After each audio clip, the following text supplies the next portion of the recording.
The wind carried more than dust that evening. It carried omen, scent, memory, and the slow turn of something long dormant. Ada Dalton stood in her garden with her palms sunk deep in the soil where the thyme grew wild beside the fence, and bees whispered along the stems like prayer. The air was dry, not harsh, but worn thin by August. Her braid was coming undone, and she hadn't the energy to retie it. She was used to silence, but today the hush felt heavier, as if the land itself was bracing. From the rise above her homestead, two riders appeared, massive and motionless as statues. At first, she saw them from the corner of her eye and froze, her fingers still in the dirt. They didn't shout or wave, just stood tall on horses that looked carved from dark stone. The sun behind them stretched their shadows over the dust trail, and for a long breath, Ada thought they were part of a dream, the kind that made you wake up aching. She rose slowly, brushing her palms against her apron. Her rifle leaned by the door, but she didn't go for it. Not yet. They rode down with the unhurried grace of men who weren't asking. They were telling. One was broader than any man she'd seen, with shoulders like canyon walls, and a stillness that unnerved.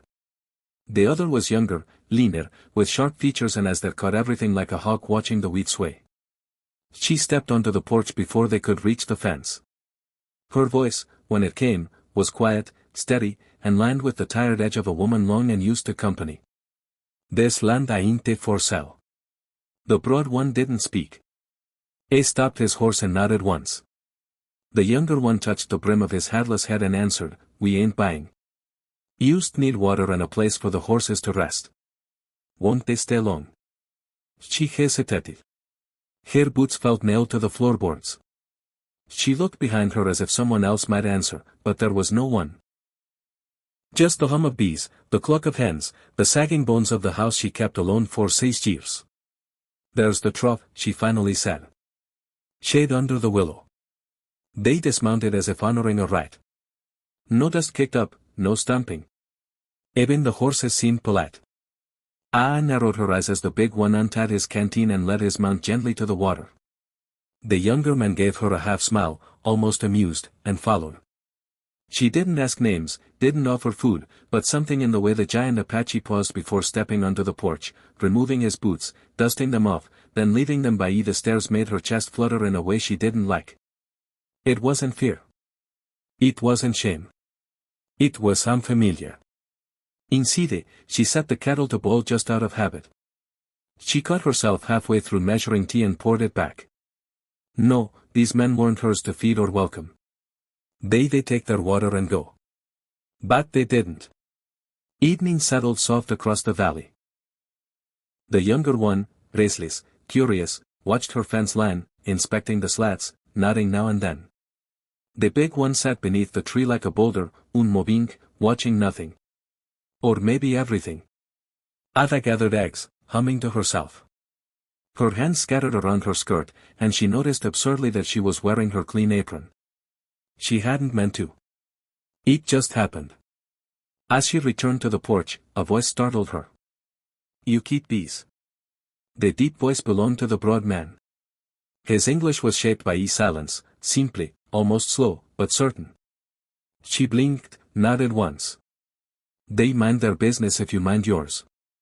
A looked toward the hives. "They listen when you sing." Ada's heart skipped. She hadn't realized she'd been humming. It was a tune her mother once sang while kneading bread. One Ada now kept like a secret.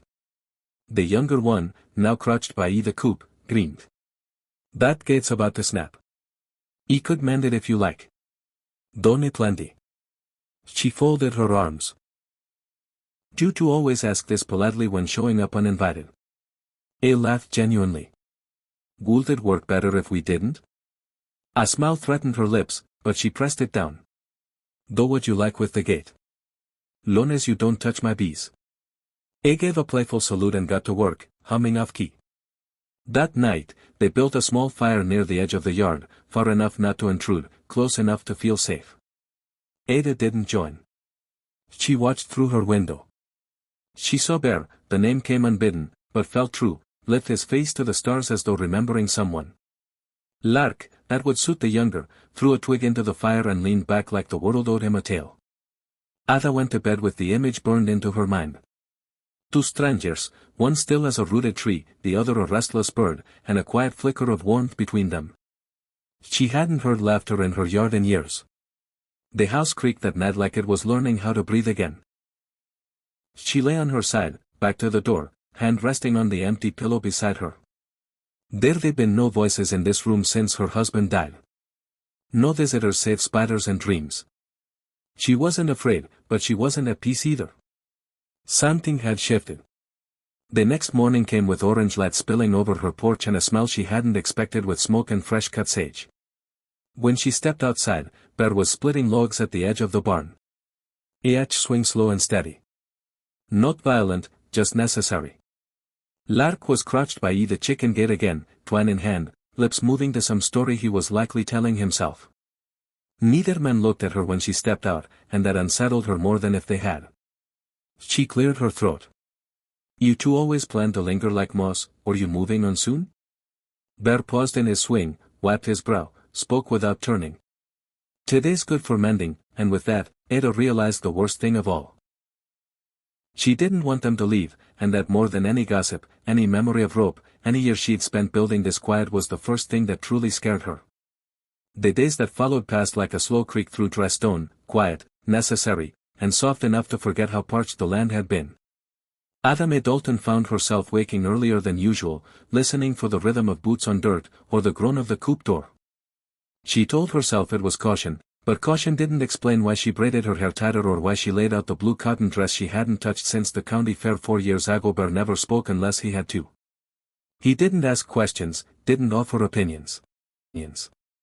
He simply moved with deliberation, with respect, and with a strange grace that made Ada feel like every inch of her land had been waiting for someone to walk on it that way. He chopped wood with the same reverence some men reserved for prayer. When the axe split a knot, he would pause, run his fingers over the grain, and move on like a man reading scripture.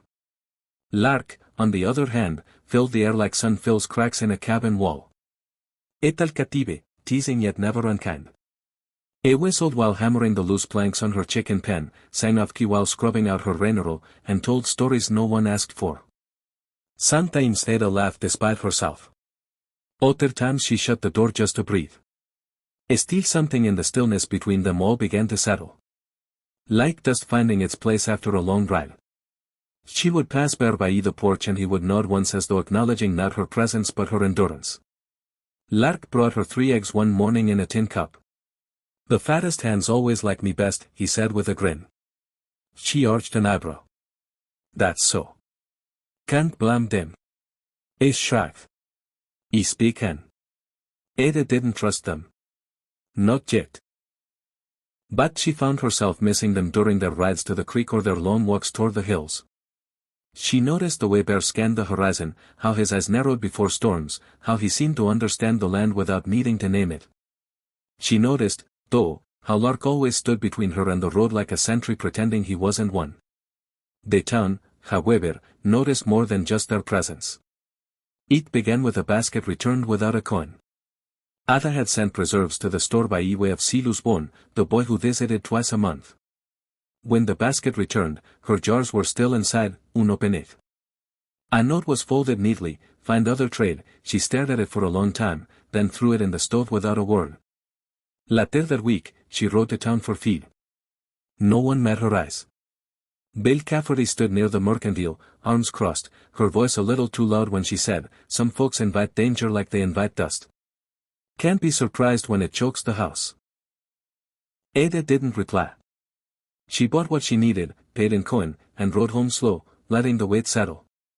That evening, she found Bear sitting on the porch, sharpening his knife. She didn't speak.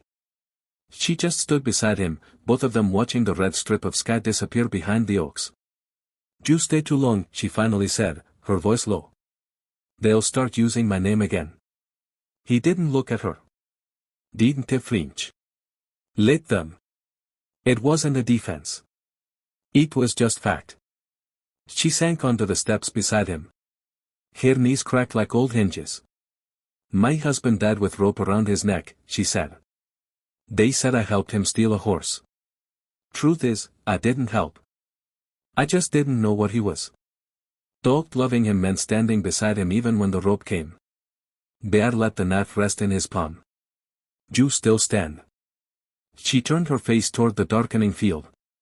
Not for long, I think. He didn't touch her. Didn't they reach? But something passed between them then, an acknowledgement not of pain, but of having survived it without audience. The next morning, Lark knocked on her door, holding a wooden spoon. Need a second taster, he said. I tried making coffee, but it tastes like wagon grease. She blinked, then wordlessly let him in. He grinned as if he lived there. She poured real coffee into 2 tin mugs. He took a sip and shivered. Merci. That's actual coffee. She watched him drink, then asked, why are you two really here? Lark tilted his head, thoughtful. We were headed south.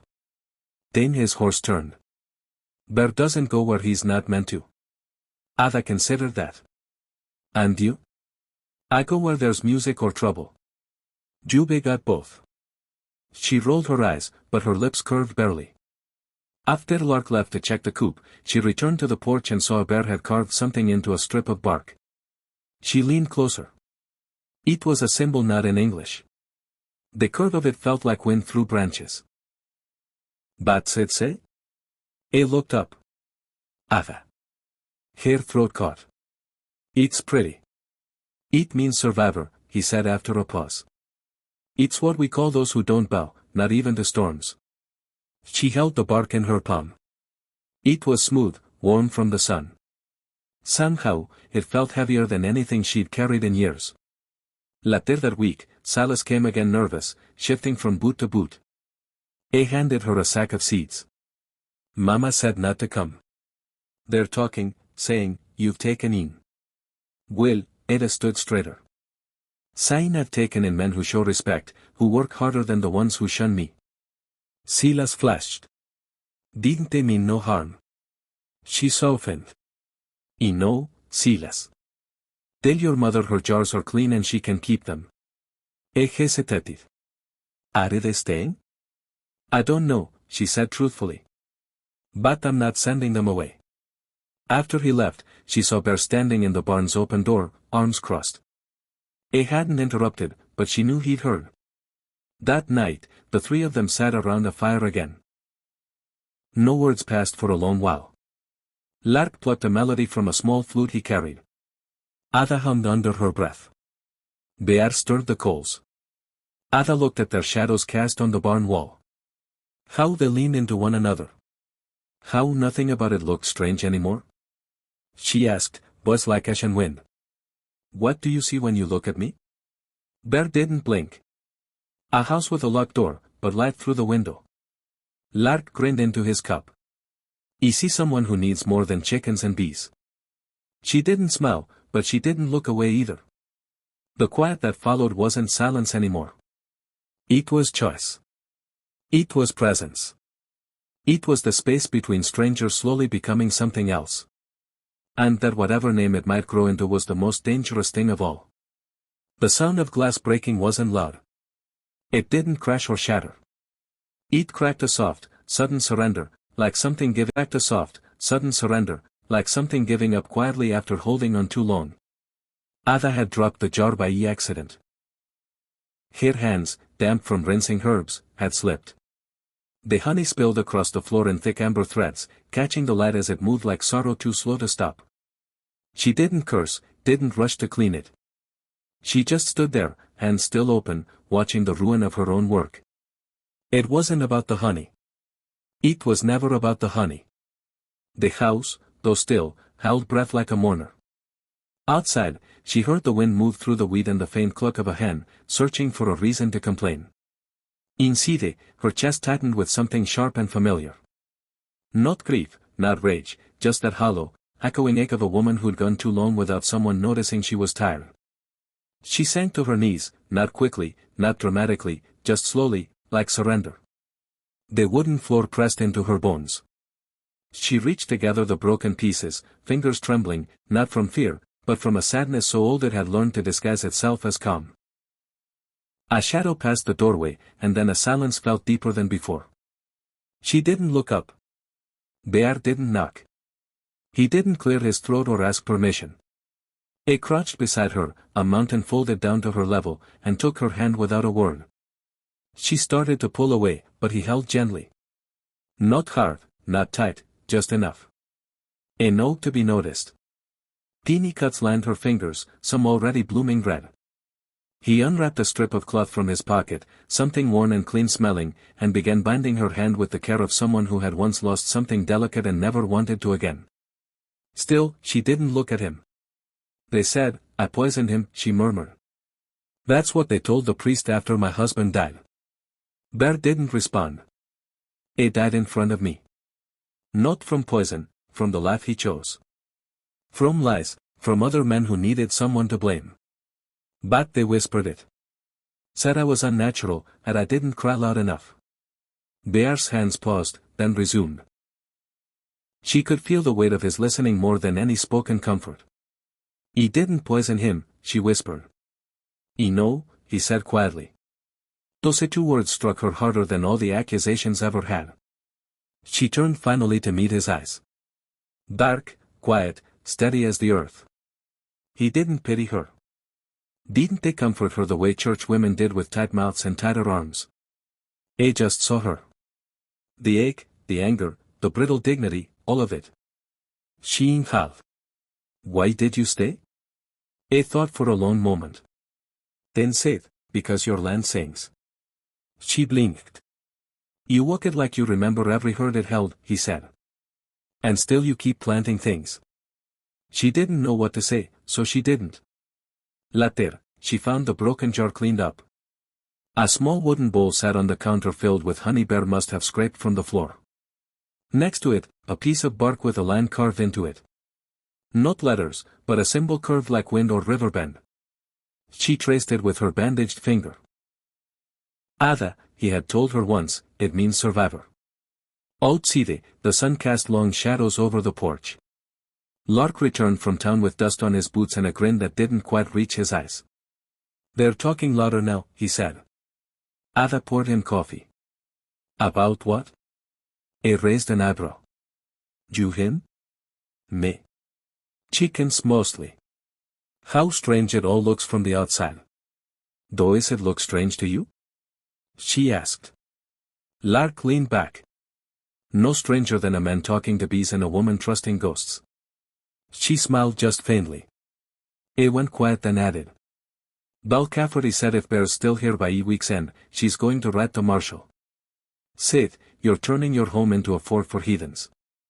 Ada's grip on the kettle tightened. I'm not turning it into anything. It was quiet. It was mine. Now it's alive, he said. That's what scares them. She turned to him. And you? Are you scared? He gave her a lone look of Bear. A little of you. Terrified. They laughed. It was quick, honest, and disappeared like mist, but it stayed in her chest longer than she expected. The next evening, Ada brought out dinner, a stew thick with potatoes and wild herbs. She set it on the porch without invitation. Lark made some remark about being spoiled. Bear didn't speak. He bowed his head once and ate in silence. They didn't sit around a fire that night. Instead, they watched the horizon, each wrapped in their own thoughts. The stars came out slow, blinking through the dusk. Ada broke the quiet. Do you think folks ever change? Lark answered first. People don't change, they reveal. Bear said nothing for so long she thought he wouldn't. Then they change, he said. But not from words. From what they carry. And what do I carry? She asked. He looked at her. Sham, that's not yours. And hope you won't name. The wind stirred the wheat. The porch creaked under their weight. She wanted to tell him everything. That she once sang in the church before they turned their backs. That she still wrote letters to no one. That some nights she lit 2 candles, one for her husband and one for who she might have been if he hadn't ruined her name. But she didn't. Instead, she stood, gathered the empty bowls, and whispered, "Good night." Before she shut the door, Bear rose too. Used for a moment, just enough to say, "You are not alone in this house." She didn't sleep well. Her dreams were thick with voices she hadn't heard in years. But when she woke, the bandage was clean, and someone had left fresh-cut sage on her windowsill. She smiled, and outside, the bees buzzed louder than ever. The invitation never came. Of course, Ada had known it wouldn't. The harvest dance was for respectable folk, women who still wore ribbons in their hair, and men who nodded to pastors with clear consciences. It wasn't meant for the quiet widow with dust on her hem and Apache men living on her land. But even knowing that, she still took the blue dress from the back of the chest. Estelle held it against the lad to check for moth holes. Estelle ran her fingers along the old stitching, remembering the last time she wore it before the rope, before the whispers, before her name stopped meaning anything but scandal. She laid it across the bed and told herself it was only to air it out. Nothing more. News of the dance traveled faster than usual, as gossip often does when sharpened by malice. Silas Boone had delivered the feed a day early, shifting awkwardly on the porch as he passed her the sack. Bill says folks from 2 towns over are coming. Said she's put up streamers herself. Ada tilted her head. Beje's doing the decorating now. Silas gave a half smile. Says it's for tradition. Says, too many things are changing lately. She didn't reply, but she saw the flicker of apology in the boy's eyes. He handed her a folded slip of paper before he left. Inside was a drawing of a bee, clumsily inked, but careful. She blinked, surprised. On the back, it read, "You still matter." That night, she stood at the mirror and let the blue dress fall over her shoulders. It still fit, though it clung to her differently. The years had carved her in places no corset could fix. She braided her hair, tucking a single sprig of dried lavender behind her ear, and stepped outside without speaking a word. Bear and Lark were sitting by the fire. Lark glanced up first, jaw slack. "Well, I'll be damned." Bear said nothing, but he stood. She walked past them both without explanation, boots crunching the dirt, leaving.